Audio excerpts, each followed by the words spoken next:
Welcome to Madasaling Pinoy, your prayer partner. Ngayon ay ika-21 linggo sa karaniwang panahon.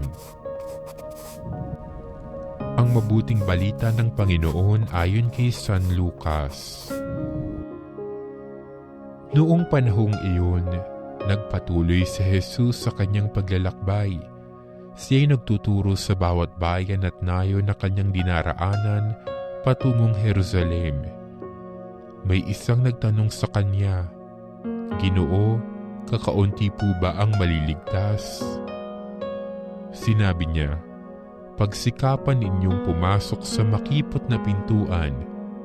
Sinasabi ko sa inyo, marami ang magpipilit na pumasok, ngunit hindi makapapasok.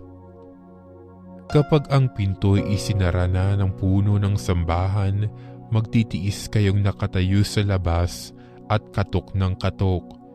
Sasabihin ninyo, 'Panginoon, papasukin po ninyo kami.' Sasagutin niya kayo, 'Hindi ko alam kung taga saan kayo,' at sasabihin ninyo, 'Kumain po kami at uminom na kasalo ninyo at nagturo pa kayo sa mga lansangan namin.' Sasabihin naman ng Panginoon, 'Hindi ko alam kung taga saan kayo. Lumayo kayo sa akin, kayong lahat na nagsisigawa ng masama.' Tatangis kayo at magngangalit ang inyong ngipin kapag nakita ninyong nasa kaharian ng Diyos sina Abraham, Isaac at Jacob at ang lahat ng propeta, at kayo na may pinagtabuyan sa labas.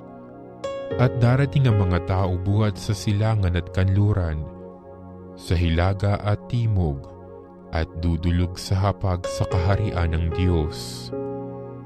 Tunay ngang may nahuhuling mauuna at may nauunang mahuhuli. Ang mabuting balita ng Panginoon.